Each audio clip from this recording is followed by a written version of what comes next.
Welcome to a special episode of Nintendo Ninja News. I'm your host, Chris Tysis, and this is the big E3 presentation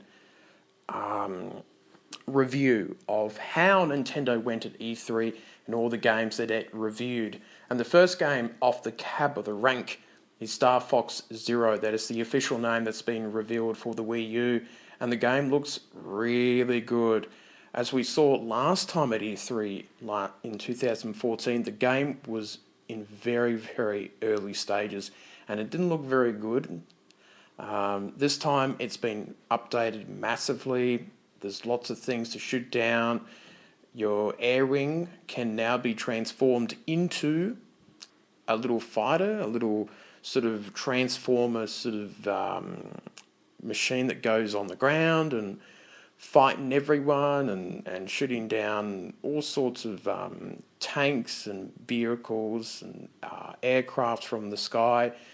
So there's a bit of a transformation there, and that was sort of the running theme that they were talking about in terms of transformation of their franchises and games and things like that.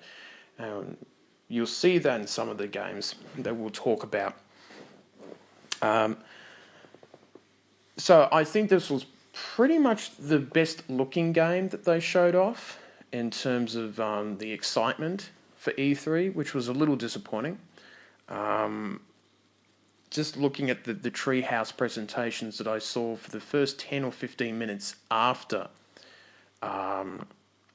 the digital media presentation, it looks very nice and it looks very good for Star Fox fans. I am a bit of a Star Fox fan, and I'm quite happy by the way that the game plays, the way that they do it with the gamepad, with the gyro controllers, is that you can move it back, sort of moving back the gamepad, and it sort of slows down your aircraft and gives you more buttons to do the transformations and things like that. Now, how they're doing it with the two screens that I saw was that with the gamepad, you're in the cockpit and you can see everything around you and you're shooting things. And where on the main screen, you have more of a cinematic viewpoint of that. And I was a little bit worried when they were saying that. I was thinking, my God, am I going to just be looking at things on the cockpit? But the way that they were playing it in the Treehouse presentation gave me a sigh of relief, because it looks like you can either be looking at the gamepad or on the main screen, so you can just have your aircraft normally moving around and shooting down enemies, or you can just look at the gamepad and use it from the cockpit's point of view. So you kind of got two different views, but it doesn't force you to look at one screen or the other. You can go backwards and forwards. And I think that was a good setup that they did, because I think if they forced you to look at the gamepad only, that wouldn't be a lot of fun. It would be pretty disastrous in terms of that. So overall, I give Star Fox Zero a pretty big tick. The release date looks to be around Christmas time, I would say, by the end of the year. I'm sure that there will be some more news about that coming soon. It could be very soon, the next few days, or it could be something else. We're just not too sure. And that's a really interesting thing too. I was slightly sort of disappointed in the presentation overall. I'm going to be saying that now instead of waiting towards the end of this podcast. I just felt like that the titles are lackluster, and that there wasn't particularly a wow factor, and I think it really did hurt not having The Legend of Zelda Wii U on it. I think that would have been the big wow factor for it. And we'll go through the games now, and you'll probably come to that conclusion that while some of those games look solid and they look fun and they look cool, I think we were wanting more, and I think we were wanting something that would really go, wow, I really want to buy a Wii U, or I really want to get that game. But a lot of it was sort of, all right, I might get a couple games, but it was underwhelming. So, with that, we move on to Super Mario Maker. It was renamed from Mario Maker to Super Mario Maker. You'll be able to create levels from 4 different time periods, which means there's Super Mario Brothers, Super Mario Brothers 3, Super Mario World, and the new Super Mario Brothers, which were done on the Wii and the DS versions, and that's continued on to the current console versions. And that's been another game that's been given a big update too, as you saw that from last year.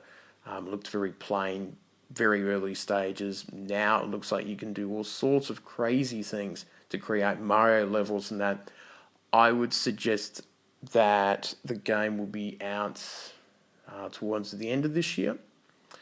I also believe that you probably be able to play levels made by your friends in your friend list from overseas and probably from anyone.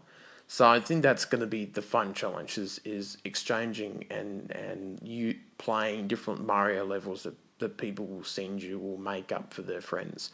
And I think that's a really cool thing that they can do.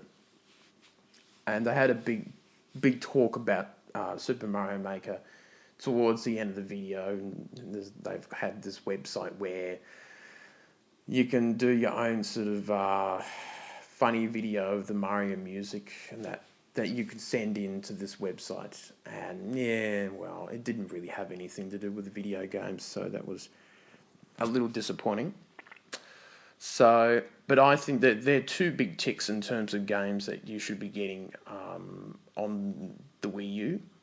So I think that's great for Nintendo. Now, one interesting thing was the Skylanders Transformation, I believe, is the new game that's coming out. And they're doing a bit of a cross Skylanders / Amiibo. So just bear with me. I know that you're a bit confused by that, and I was shaking my head when I saw it too. But it looks like they're going to be doing a crossover with a couple of Nintendo characters. They're going to be allowing Donkey Kong and Bowser to be part of the Skylanders world.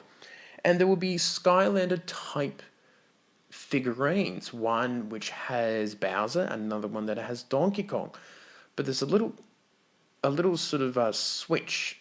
If you turn the little piece down the bottom of these Skylander pieces, they actually turn into amiibos.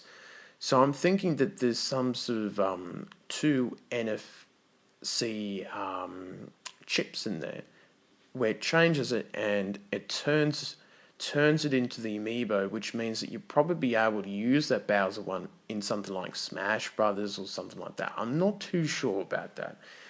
If it's got 2 save points or else. It probably does, because I would say that it's just unlocking something in the Skylanders game, where with the amiibo you can probably save something to it. So that's a really cool thing. It's a very interesting that Activision got something from Nintendo, because they're very protective of their IPs. And this crossover thing, who knows, it might make some popularity for Nintendo IP characters and be a very good little relationship between the 2 of them.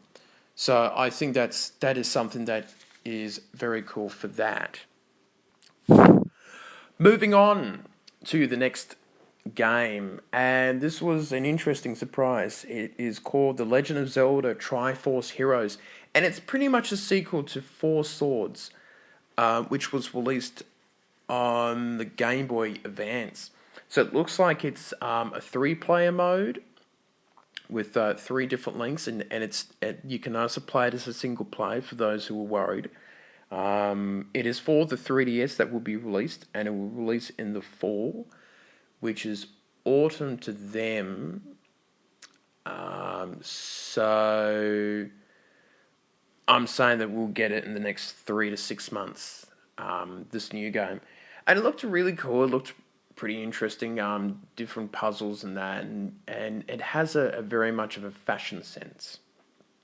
He lives in Link lives in this world where there's a lot of fashion conscious people and that. And based on the different clothes that you wear will give you different powers and abilities. And you can partner up with two of your friends and go online and play and work together to solve puzzles and fight enemies and things like that. I felt that the game was alright. I felt like it was fine. I'm sure it's going to sell well. There's a lot of big fans of Four Swords that I know of that will be pretty excited about this game. And I think it will be a big multiplayer game for the future. So I think that's a good thing for Nintendo.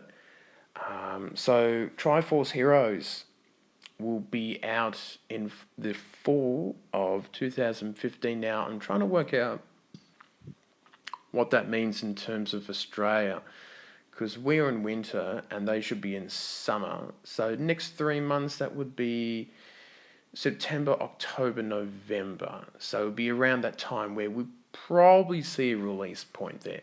So a little sooner before Christmas time here for Australia, and that would be around the time for Americas too.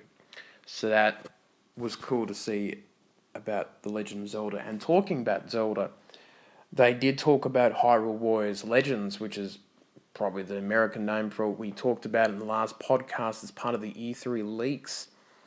And it is the 3DS title with the Wind Waker content, and all the download content is available in this game. So I spoke to everyone here about the Hyrule Warriors 3DS game, where I believe that if you buy that and you have the Wii U version, the 3DS game will be able to unlock and add the Wind Waker content to the Wii U version of it. So don't worry about all that sort of stuff about not getting the Wind Waker content for the Wii U.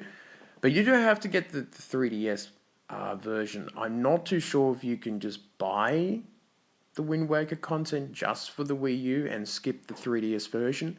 That's something that hasn't really been confirmed, but by the look of things, you might have to buy another version of Hyrule Warriors for that exclusive content. So that was a nice little piece of news there. Now here comes the disappointing factor. There was a Metroid Prime game released, but not the one that we fucking wanted. Oh my fucking god. Oh, Jesus fucking Christ. This was probably the most disappointing part of the presentation. We saw Metroid Prime, I thought, we're going to get it. But no, it's Metroid Prime Federation Force, which was basically the blast ball gun that we saw sort of presented at the Nintendo World Championships. It has a 2016 release, and it has a very sort of cartoonish look about it. It's very reminiscent of the Metroid Prime Hunters, which is now 10 years old. I remember 10 years ago getting the demo version of it. That came with my Nintendo DS when I got the original fat version of it. That would have been February, March of 2005. And the game looks interesting, and I'm sure that it's going to be very polished and it's probably going to be fun and multiplayer. But this was not the Metroid game that we were wanting. We wanted Metroid Prime 4 for the Wii U. God, Nintendo, you had one fucking job. You couldn't even do that. I applaud them for Star Fox. But for God's sake, we want Metroid Prime 4, not this fucking soccer game that you just put there. That is so disappointing. That was a really low point. That's just sticking the fucking dagger in the heart of these fans. Oh my god! If you're really upset, just go back to Metroid Prime Trilogy for the Wii, or just buy it off the bloody Wii U eShop. I'm upset already about it. Let's just move on and pretend that game never happened. But we do have Fire Emblem Fates, which is a bit different from Fire Emblem If. Not a huge amount of information about it. We haven't talked much about it on the podcast. We may post a little bit more with articles from other websites that they will cover. But looks pretty cool. It's coming out next year for 2016. Obviously, it's a 3DS title. I'm sure the Fire Emblem fans will eat it up, and it looks pretty cool for the fans of that series. I've never been a big fan of it, but you never know. I might get some guests to come on the podcast show and talk about that little one. The next title coming up is the Aeroblade or Exoblade Chronicles. Not much to show. There was just a short little trailer that showed off all the pretty graphics and the gameplay of it. But there is a release date, and it looks like it's an American release date. You're never sure about this, but I'm assuming that's what it is. And it's coming out December the 4th, 2015. So it is going to be a Christmas title. I would be hopeful that it will be coming out worldwide. So it will be out in Europe and Australia as well. It's already out in Japan. It came out in April, so a couple months ago. But the game looks fantastic. Looks like a lot of fun. And I'm sure that people will be very, very happy about that one. So that was a bigger highlight to at least know that there's going to be some good Wii U games coming out with Star Fox, Super Mario Maker, and Exoblade Chronicles coming out then. Moving along to the 3DS again, and we have Animal Crossing. We have a couple Animal Crossing games coming up. Animal Crossing Happy Home Decoration, which is a 3DS title. It is coming out September the 25th, 2015. And it looks to me it's about decorating different rooms and homes. So you have your own home, as you know from the Animal Crossing series, and you're doing different decorations and prettying up the place and things like that. And I saw that there was, in the trailer, there was like this the school that you could decorate too. So it seems like that instead of earning bells and things like that, by the look of it, to me it looked like it was more about the decoration and just trying to pretty up. Very much like a fashion type game of Animal Crossing. And it looks pretty cool. There is amiibo compatibility. There's a card collection of amiibos now. There will be 100 cards to collect, including Isabelle and many other villagers, which I think will allow you to grab different furniture pieces from them, from each card. That will go into the 3DS game. Now, obviously, you will need to have a special NFC, near force field communication sort of unit device for those who have the normal 3DS. Now for the new 3DS, the one with the C stick, I'm just going to say the new 3DS with the C stick because it's going to get very confusing for the different names that Nintendo has given them. You already have that NFC capability built in, so you just tap the card on the bottom screen and you should be ready to go. So I think it looks pretty cool. I'm sure that a lot of the Animal Crossing fans will eat it up very nicely, and I will be getting them too. There will also be 4 amiibo figurines coming out. One of them is Isabelle. KK Slider is another one.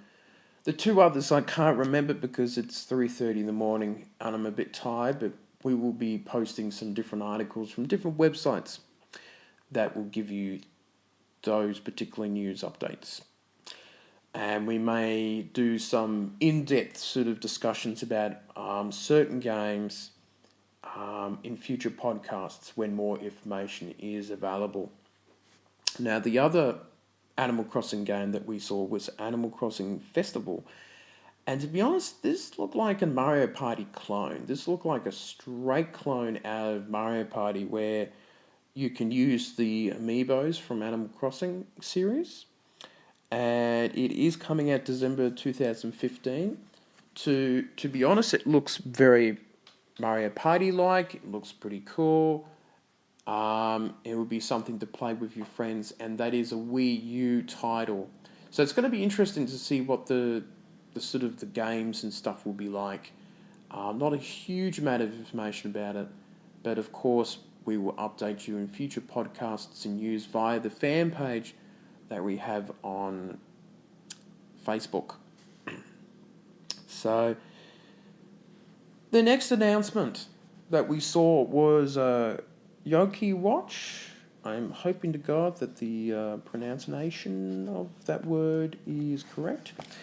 Now, if you don't know this series, this is a massive Japanese game series that is pretty much almost taken over Pokemon as the most popular sort of kids crazed game about. Looking at the trailer, I think if I remembered in the past watching and reading a few articles, it's something about sort of controlling spirits of ghosts and that in this town you play this kid that goes around and do things like that.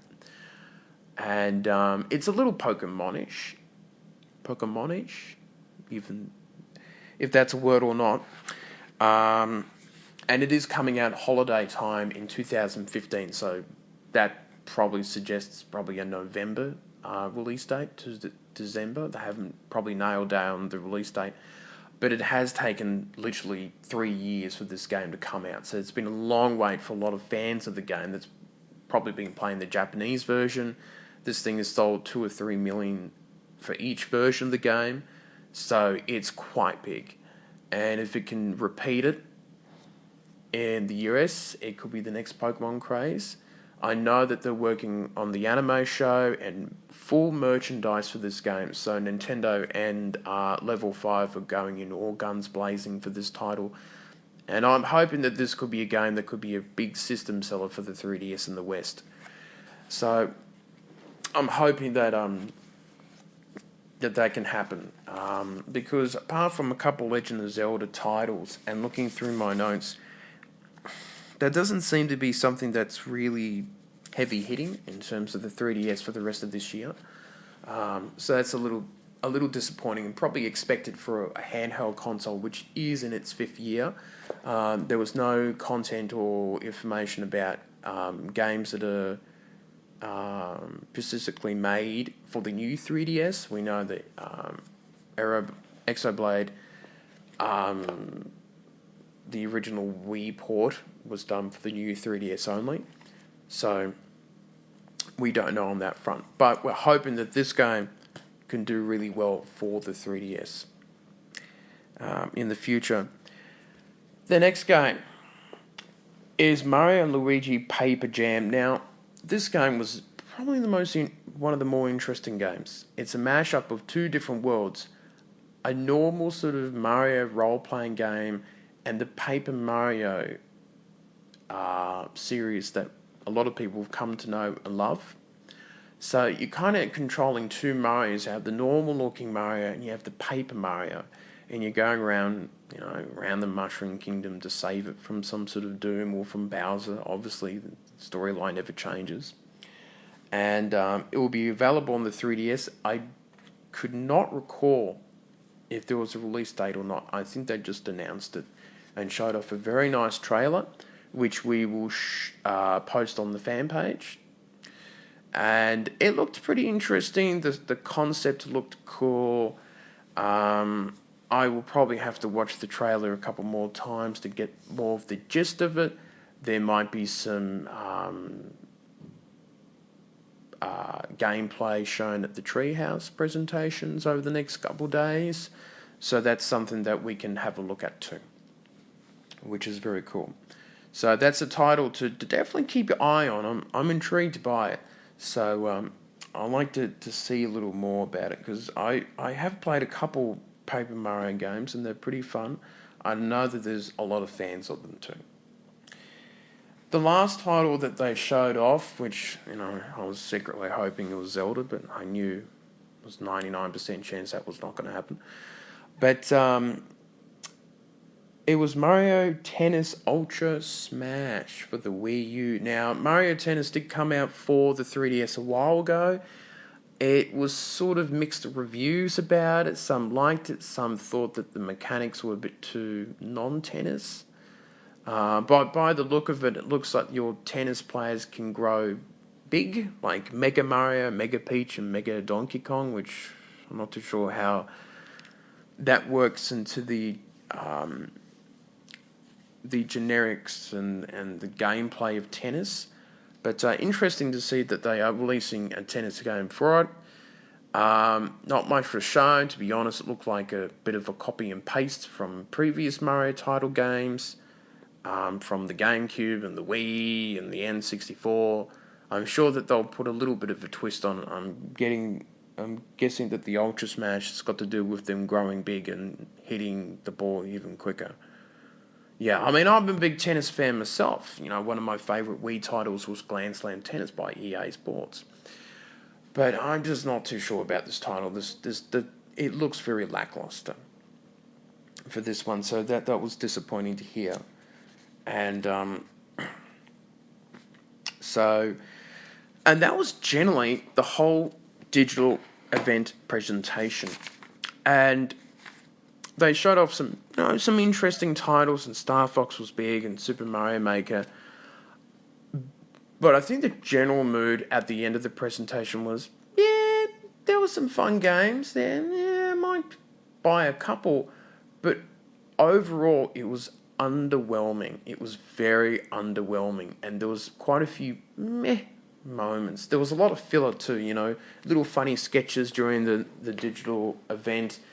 And to be honest, it only ran for like 50 minutes. If you take away the sketches and the dev stories that they talked about, how they make the game and things like that, and then the 5 minutes to Super Mario Maker, which was showing people doing the songs of the fucking Mario game, and there was probably only something like 35 minutes of actual content, or half an hour. It just seemed like a regular Nintendo Direct, just a bit jazzed up. And I think that was the truly, truly annoying thing about it. There was no wow factor, and I think that's where the Legend of Zelda Wii U should have gone in. That should have been the last thing. Should have gone, we've got one more thing to show you, and then bang, Wii U trailer. Everyone goes crazy, and that's the only thing that they talk about for the next 6 months. But of course, it was delayed into 2016, which was revealed to us a couple months ago, I guess. And it was just lackluster. And for me, this E3 presentation it's concerning in a couple ways. That it seems like Retro Studios is probably saving themselves for the next console, or they are secretly working on a Metroid title, and they're just not saying it. And if you look at the Wii U in terms of the games, let's look at the games that are coming out for the rest of this year and a little bit into 2016. They have a party game version of Animal Crossing. They have Star Fox. They have Super Mario Maker, and Exoblade, and they're coming out this year. And I think they'll sell well, and I think they'll do fine. You'll see that bump of Christmas sales. But there was nothing that was really... There was no true Metroid game. There was no true Mario game, or no true Zelda game. And the theme for E3 was, transformation and changing the franchises up and mashing them up. But these were bad transformations. And they weren't particularly crash hot.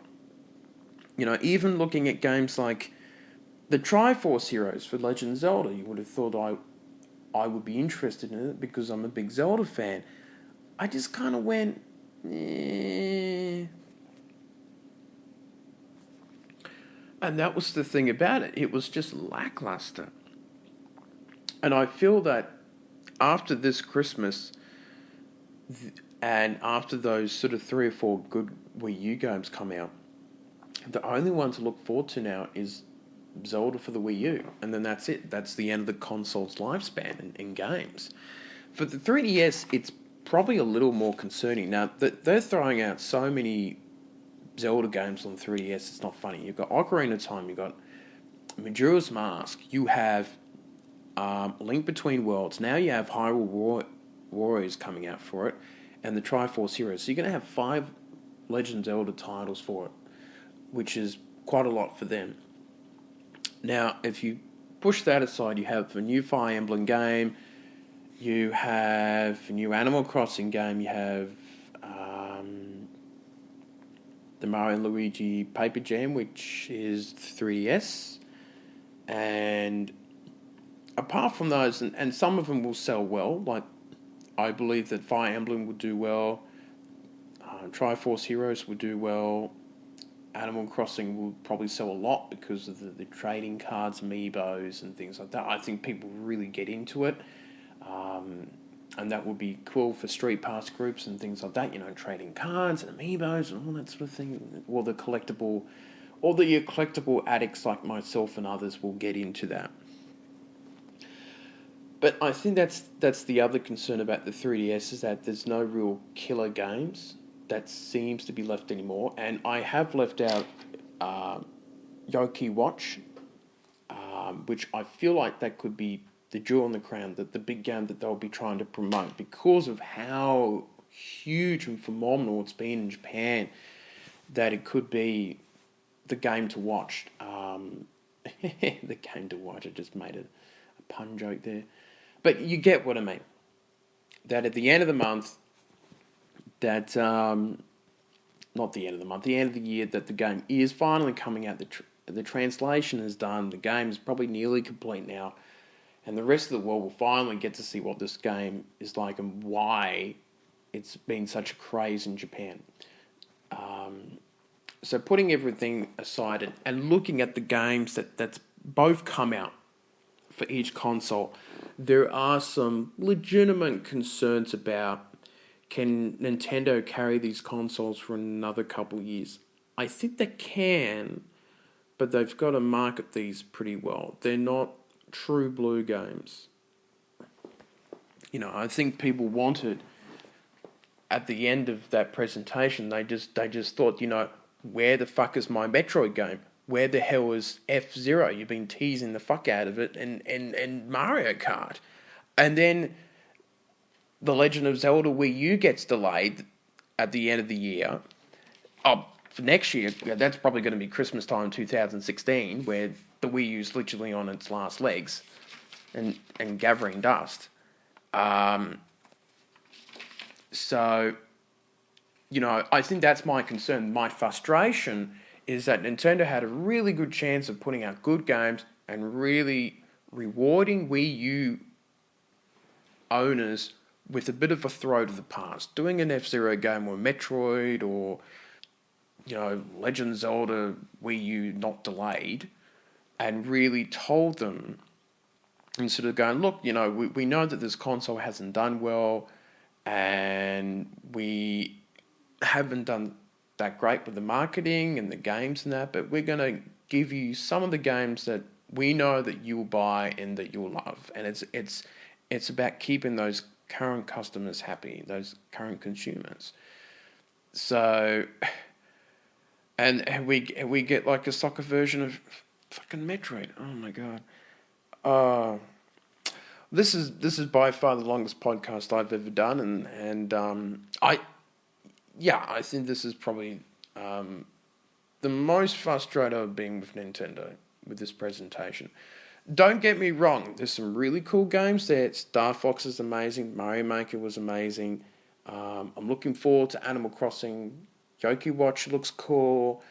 The Paper Jam and Triforce Heroes looks very interesting. I know there are people that will love it.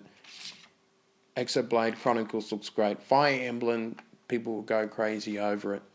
Metro Prime's Federation Force, you never know, I might even enjoy it. I might like hitting a ball around with a gun.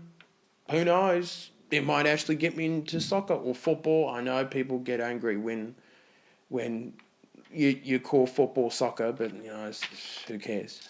It's not a sports podcast. So I'm going to wrap it up now. 35 minutes. Holy heck. It's been a very long episode. Tell us what you think on the fan page, on Twitter, God knows where you'll find this podcast. We are on iTunes. You can download this episode and the other 16 episodes there. We have a Facebook fan page. Just look for Nintendo's Ninja News. We have 500 fans now. That's fantastic numbers for us. And that's it. My voice is absolutely tired from talking constantly.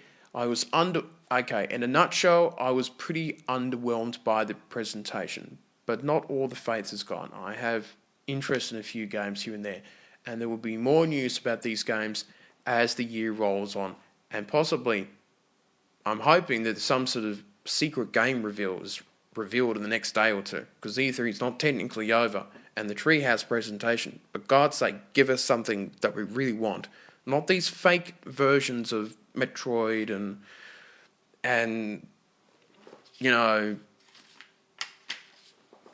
all these true fake sort of type games. Give us a real Metroid. Give us a real F-Zero. Give us something. I'm your host, Chris Tysis. I'm very tired. And that's it for this episode. I'll see you soon later on.